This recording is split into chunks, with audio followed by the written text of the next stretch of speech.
ലോകത്ത് എല്ലാ രാജ്യങ്ങൾക്കും വിപുലമായ സൈനിക ശക്തിയാണ് ഉള്ളത്. അതിനൊക്കെ വേണ്ടി വൻതോതിൽ അവർ പണവും ചെലവാക്കുന്നുണ്ട്. എന്നാൽ സൈനിക ചെലവുകളിൽ ലോകത്ത് 5ാമത്തെ രാജ്യമാണ് ഇന്ത്യ.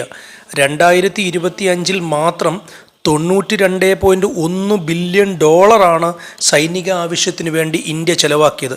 ഭീമമായ തുക. എത്ര ലക്ഷക്കണക്കിന് കോടി രൂപയാണ് ചെലവാക്കിയിരിക്കുന്നത്. ഇന്ത്യക്ക് മുമ്പിലുള്ളത് വികസിത രാജ്യങ്ങളായ അമേരിക്ക, ചൈന, റഷ്യ, ജർമ്മനി എന്നിവ മാത്രമാണ്.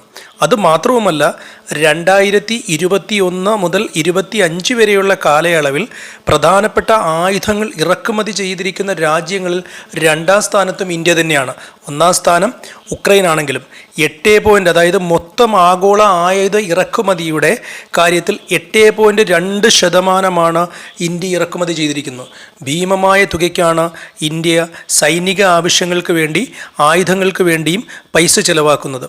എന്നാൽ ഇന്ത്യയുടെ പത്രസ്വാതന്ത്ര്യ സൂചിക നോക്കുമ്പോൾ 2026 പത്രസ്വാതന്ത്ര്യ സൂചികയിൽ ഇന്ത്യ 157ാം സ്ഥാനത്താണ്.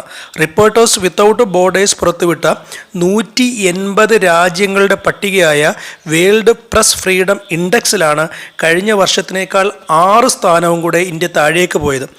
ഏറ്റവും കൂടുതൽ പത്രസ്വാതന്ത്ര്യമുള്ള രാജ്യങ്ങളായ നോർവേ, നെതർലൻഡ്, ഡെൻമാർക്ക്, സ്വീഡൻ എന്നീ രാജ്യങ്ങളാണ് പട്ടികയിൽ ആദ്യ സ്ഥാനത്തുള്ളത്. എന്നുവെച്ചാൽ ആയുധങ്ങൾ വാങ്ങുന്നതിനും കലാപങ്ങൾക്ക് രാജ്യത്തിന് തീർച്ചയായും ആയുധങ്ങൾ വേണം രാജ്യത്തെ സംരക്ഷിക്കാൻ വേണ്ടി. പക്ഷേ പത്രസ്വാതന്ത്ര്യ സൂചികയിലും പോവർട്ടി ഇൻഡെക്സിലും ദാരിദ്ര്യ സൂചികയിലും ഇന്ത്യ ഇപ്പോഴും പുറകിലേക്ക് പോയിക്കൊണ്ടിരിക്കുന്നു. കൂടുതൽ ഇൻഫർമേറ്റീവായ അറിവുകൾക്കായി ചാനൽ സബ്സ്ക്രൈബ് ചെയ്യുക, ലൈക്ക് ചെയ്യുക, കമൻറ്റ് ചെയ്യുക.